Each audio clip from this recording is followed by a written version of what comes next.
I'm 71 years old, and I'm going to tell you something that most people only understand when it's already too late. Growing old is not what ruins your life. Waiting does. For most of my life, I believed the same story you probably believe right now. That life would begin once I reached certain milestones, once things were settled, once I felt ready. I was wrong. And the reason I'm speaking now is not because I enjoy giving advice. It's because silence would be selfish. I spent decades doing what I was supposed to do. I worked hard. I showed up on time. I did what responsible people do. From the outside, my life looked respectable. But somewhere along the way, I stopped asking a dangerous question. Is this actually the life I want? No one warns you how quietly time disappears. There's no alarm, no announcement, no dramatic moment where you realize half your life is already behind you. One day you're young and planning, the next you're older and remembering. The moment that changed everything for me didn't happen in a hospital or during a crisis. It happened on a normal evening. I was sitting alone, scrolling through old photos, faces I hadn't spoken to in years, places I never returned to, dreams I once talked about with certainty, and I realized something unsettling. Most of my best ideas for life were still just ideas. That's when it hit me. I hadn't failed because I lacked talent or opportunity. I failed because I kept postponing life. I told myself I was being responsible, but really, I was being afraid. The biggest lie people believe is this: I'll start later. Later, when things calm down. Later, when money is better. Later, when the timing feels right. But later is not a real place. It's a story we tell ourselves to stay comfortable. I watched people around me live the same way. Friends who said they'd travel someday and never did. Couples who said they'd reconnect after things slowed down and drifted apart instead. Parents who meant to spend more time with their kids, and suddenly those kids were grown. One of my closest friends passed away at 65. Smart man, kind man, always busy. At his memorial, people talked about how hard-working he was, but no one talked about what he loved, because most of us didn't know. That's when I understood something painful. Being busy is not the same as being alive. Your job will replace you. Your inbox will refill. Your responsibilities will never be done. But your time, that only moves in one direction. People think regret comes from making mistakes. It doesn't. Regret comes from hesitation, from the conversations you never had, the chances you didn't take, the love you felt but never expressed. I don't regret failing. I regret waiting, waiting to say, I love you without a reason, waiting to take care of my health, waiting to choose meaning over approval, waiting for permission that never came. Here's something no one tells you when you're young.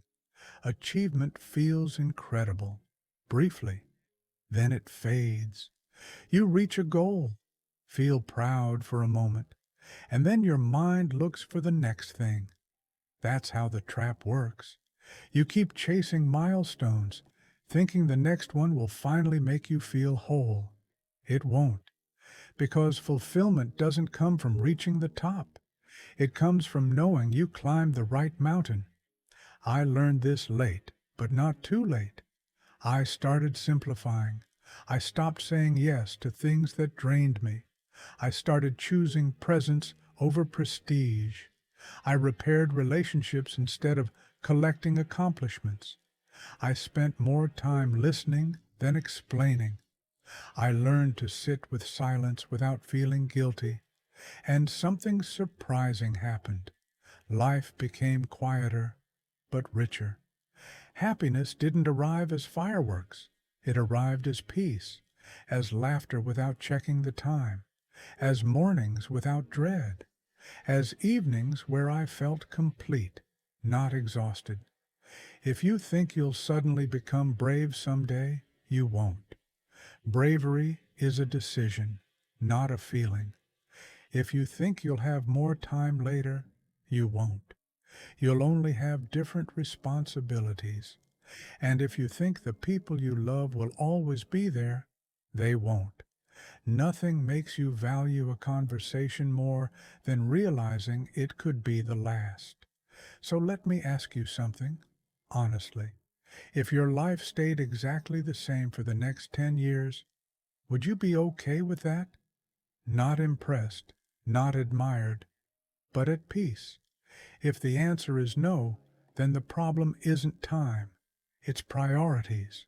You don't need to quit your job. You don't need to disappear into the mountains. You need to stop treating your life like a rehearsal. Call people while you can still hear their voice. Take care of your body before it forces you to. Do the thing you keep postponing because it scares you. Fear doesn't disappear with age. Regret grows. I'm older now. I wake up knowing my days are finite. And strangely, that knowledge made life sweeter. When you stop assuming you have forever, every moment sharpens. You listen better. You love deeper. You waste less. If I could speak to my younger self, I wouldn't say, work harder. I'd say this: stop waiting to feel ready. Stop trading your health for approval. Stop delaying joy for a future that isn't guaranteed. Live while your knees don't hurt. Love while the people are still here. Choose meaning over momentum. You don't need a wake-up call. You're already awake. The question is, will you move? Because one day, sooner than you think, you'll look back and realize the life you were waiting to live was always happening right in front of you. Time is not against you, but it is limited. What you do next matters more than anything you've done before. So don't wait, not for the perfect moment, not for permission. Someday is not coming. Today already did. One day, you'll look back and realize life wasn't short. You just kept postponing it. Don't let your best years live only in your imagination. Don't save love, courage, and joy for someday. Call the people you miss. Say the words you've been holding back. Take the step you've been afraid to take. Because in the end, time doesn't ask for permission. It only moves forward. And the life you're waiting for is already waiting for you.